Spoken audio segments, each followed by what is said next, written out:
سلګي ملي ونشوي او اهنا لي ونشوي. بسم الله الرحمن الرحيم حامدا ومصليا اما بعد. زما عزیزانو یو لوی ډیر خپل بهترین حدیث ته ما تاسو سره یو ویډیوګانو کې هم شریک کړو، خو زه هغه بیا تاسو سره یو ځل شریکول غواړم. یقینا ډیر خپل حدیث مبارک ته او هغه ته حدیث ثلاثی په نوم باندې یادېږي. منبهات ابن حجر کې هم ابن حجر صاحب هغه ذکر کړی دی.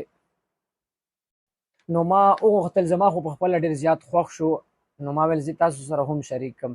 هغه حدیث مبارک مفهوم او خلاصه دا ده چې د الله تعالی هم یو درې څیزونه خوښ دي، د حضرت جبرائیل علیه السلام هم درې څیزونه خوښ دي، دغه رنګې د نبی علیه السلام هم درې څیزونه خوښ دي، بیا دغه رنګې حضرت ابوبکر صدیق صاحب، بیا دغه رنګې عمر فاروق صاحب، بیا دغه رنګې عثمان غني، دغه رنګې حضرت علی رضی الله عنه هم، دا ټول صحابه.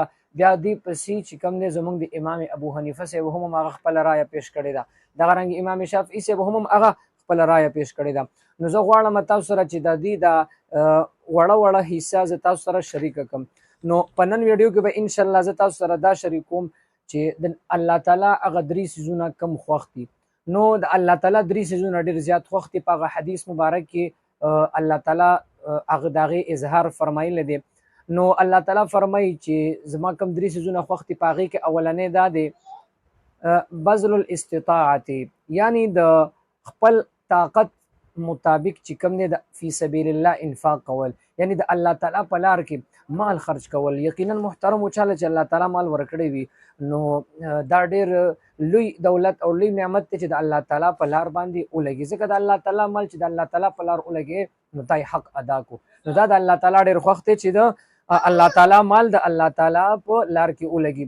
دویم نمبر څیز چې خوښ دی هغه دی والبکاء عند الندامت، یعنی هغه جړه په وخت د پښیمانۍ کې. یو سړی په خپله خطا باندې په یو ګناه باندې سړی پښیمانه شي، پښیمانه شي او په هغې باندې هغه جړه او فریاد وکړي الله تعالی چې او واده وکړي چې الله دا کار رانه شوی دی، د دې راته معافي وکړي، زه به انشاءالله د دې نه پس دغه رنګې بیا خطا نه کوم. نو په خپله خطا باندې پښیمانتیا او جړل دا د الله تعالی ډېر خوښ دي.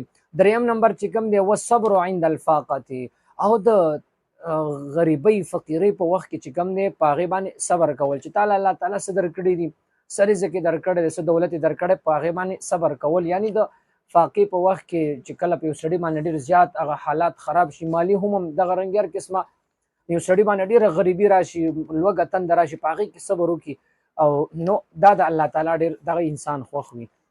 نو دا درې صفتونه دا د الله تعالی ډېر خوښ دي. نو موږ او تاسو له هم پکار دی چې موږ او تاسو هم په دغه درې صفتونو باندې عمل وکړو، ځکه دا د الله تعالی ډېر خوښ دي. نو په دې باندې موږ الله تعالی ته ورنږدې شو. نو په خپله هم دا واورئ، د نورو ملګرو سره هم دا ویډیو شریکه کړئ. الله